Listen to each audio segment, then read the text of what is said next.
मगर मुझे चौथे गार तक पहुंचने के लिए लामहला राना खूनी के गार के आगे से गुजरना पड़ता। उसके अंदर से अब लालटेन की रोशनी नहीं आ रही थी, मगर गार के बाहर एक पहरेदार अभी तक होश में था, बल्कि पूरी तरह होश में था, क्योंकि जहां तक मैं देख सका था उसने ताड़ी की बोतल को दोबारा मुंह नहीं लगाया था। मेरा अंदाजा दुरुस्त निकला जब वो उठकर गार के सामने टहलने लगा और मैं अपनी जगह से उठकर तख्त पर मच्छरदानी के अंदर आ गया और तकिए से टेक लगाकर नींदराज हो गया। मैंने एक बार फिर अपनी तसल्ली के लिए अपने जिस्म के अंदरूनी निजाम का जायजा लिया। मेरे खून में उस सांप के जहर का मामूली सा असर भी बाकी नहीं था। मैंने अपने अंगूठों को आंखों के करीब लाकर देखा। मुझे हाथ के ऊपर अंगूठे के पास स्याह रंग का एक नन्हा सा निशान नजर आ रहा था। अब अचानक मुझे ख्याल आ गया कि यह सांप भी ज्यादा जहरीला नहीं था। एक बार उत्तर प्रदेश के जंगलों में मुझे एक सपेरे ने बताया था कि सांप जब डसे और जहां वो डसे वहां 2 दांतों के निशान हो तो समझ लें कि ये सांप बहुत जहरीला है और उसका तोड़ मुश्किल ही से हो सकेगा। लेकिन अगर सांप के डसने से जिस्म पर सिर्फ 1 दांत का निशान हो तो इसका मतलब है कि ये सांप ज्यादा जहरीला नहीं है और अगर आदमी को फौरी तिब्बी इमदाद मिल जाए तो उसकी जान बच सकती है। ये अलग बात है कि वो आदमी सांप की दहशत की वजह से ही खुद ही प्राण न छोड़ दे।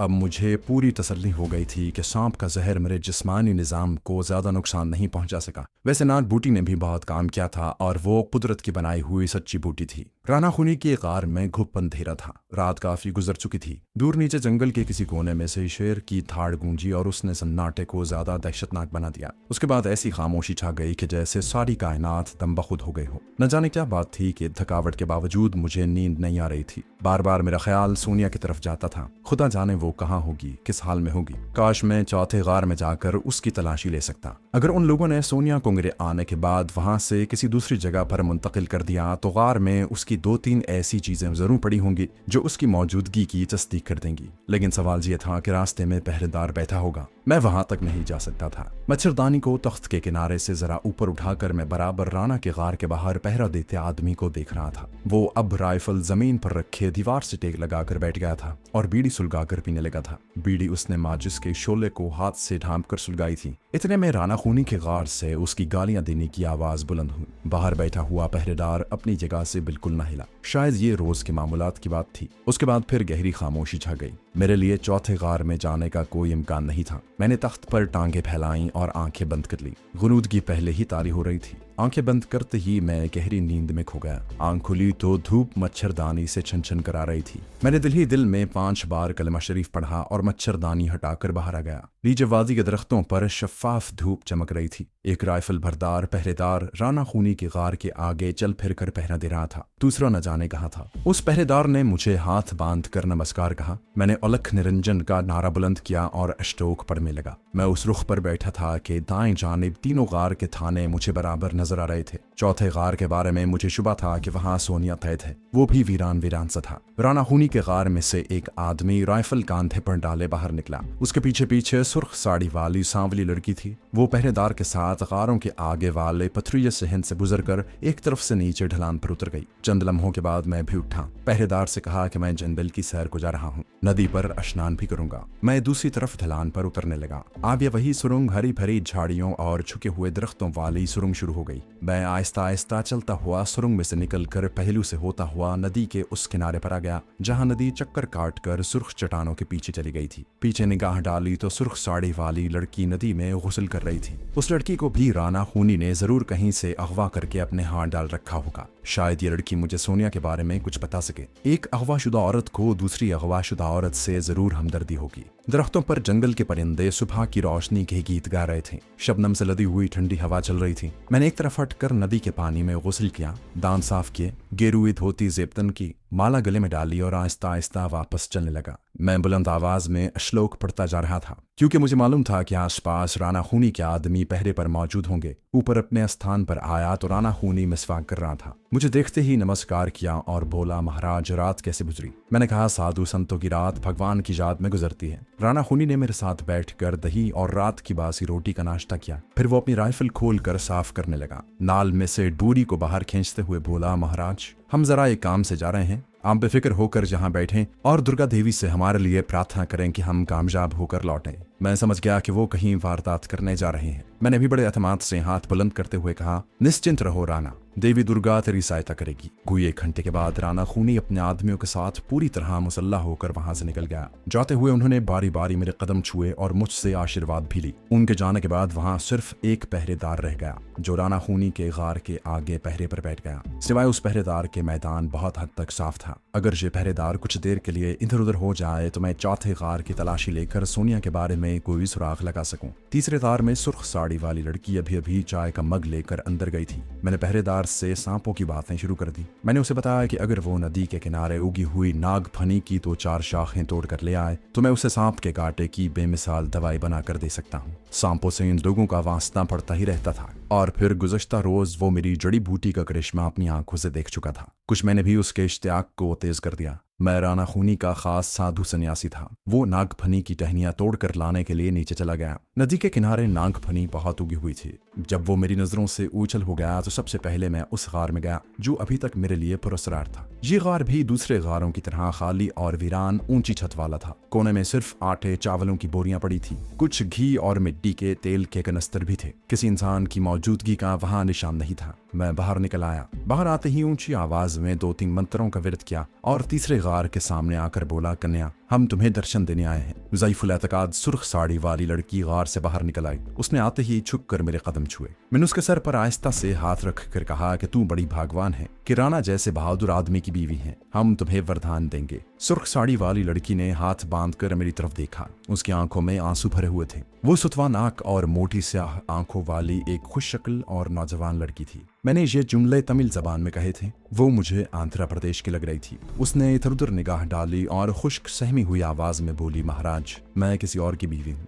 अब मैंने उस ढलान की तरफ देखा कि कहीं पहरेदार नागफनी लेकर वापस तो नहीं आ रहा। ढलान वीरान थी। मैंने लड़की के सर पर हाथ रखा और उससे उसका नाम पूछा। उसकी आंखों से टप टप आंसू गिरने लगे। महाराज मेरा नाम हंसा है। 1 माह पहले मेरी शादी हुई। मैं अपने दुल्हा के साथ उसके गांव जा रही थी कि जंगल में राणा और उसके आदमियों ने धावा बोल दिया। मेरे पति देव को जख्मी कर दिया और मुझे उठाकर ये राक्षस यहाँ ले आए। महाराज भगवान के लिए मुझे यहाँ से निकाल कर ले चलें। मैं आपके पांव पड़ती हूँ। लड़की मेरे पांव पर गिर पड़ी। उसने एक ही सांस में अपनी दुख भरी दास्तान बयान करती थी। मैं उसे अपने बारे में कुछ नहीं बताना चाहता था। अभी उससे सोमिया के बारे में मैं कुछ नहीं पूछ सकता था। मैंने उसे कांधों से पकड़कर उठाया। उसके कमजोर कांधे कांप रहे थे, इस ख्याल से कि कहीं कोई छुपा हुआ पहरेदार सुन न रहा हो। मैंने उसे कहा, कन्या राणा एक बहादुर सुरमा है। वो तुझे यहाँ खुश रखता है। तुझे यहाँ से जाने की क्या जरूरत है। लड़की चेहरा हाथों में छुपाकर आहिस्ता आहिस्ता सिसकियां भरने लगी। मैंने देखा कि उसकी उंगलियों में सुहाग की मेहंदी का रंग अभी तक सुर्ख था। बदनसीब दुल्हन को अपने खामद के साथ रहना नसीब नहीं हुआ था।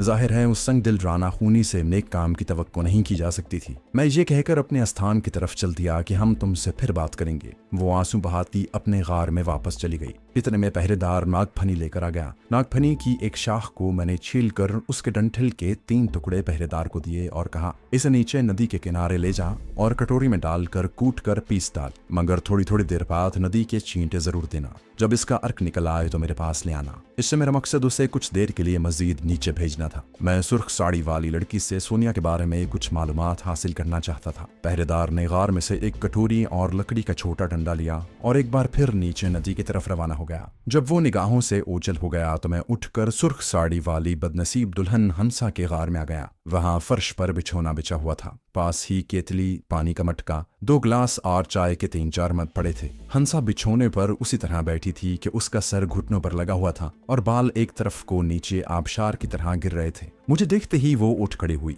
मैंने हाथ से उसे बैठने का इशारा किया और उसके पास ही फर्श पर बैठते हुए बोला, हंसा क्या तुम्हारे सिवाय यहाँ कोई और लड़की भी रहती है? हंसा ने अपनी बड़ी बड़ी काली आंखों से मुझे देखा और हाथ जोड़कर बोली, महाराज 2 रोज पहले एक लड़की को राणा का एक आदमी यहाँ आकर रखवा गया था। मैंने जल्दी से पूछा, क्या उसका रंग गोरा, बाल भूरे और आंखें हल्की शरबती थी? हंसा बोली, हाँ महाराज, वो मुझे पढ़ी लिखी लगती थी। मैंने बड़ी बेताबी से पूछा, वो कहाँ है? हंसा ने कहा, महाराज मुझे कुछ मालूम नहीं। राणा उसके आने के बाद कुछ परेशान हो गया था। उसने कल सुबह ही सुबह उसे अपने एक आदमी के साथ किसी तरफ रवाना कर दिया। अब मैंने हंसा को किसी हद तक एतमाद में लेने का फैसला कर लिया और उसे कहा कि हंसा, अगर तुम किसी तरह राना से ये मालूम कर लो कि वो लड़की राना ने कहाँ भेजी है तो मैं वादा करता हूँ कि तुम्हें यहाँ से निकाल कर ले चलूंगा। हंसा ने मेरे पाँव पकड़ लिए। महाराज, मुझे यहाँ से निकाल कर ले चले, मैं जहाँ मर जाऊंगी। मेरे पति देव और माता पिता का न जाने क्या हाल हो रहा है। मैंने उसका सर ऊपर उठाते हुए कहा, ये बातें अब बंद कर दो और जो मैं कहता हूँ वही करो। आज रात राना से मालूम करो कि उसने लड़की को कहाँ भेजा है और वो लड़की कौन उसे दे गया था। इस पर हंसा ने कुछ याद करते हुए कहा, जो आदमी दुबली पतली गोरी रंग वाली खामोश सी लड़की को राना के हवाले कर गया था,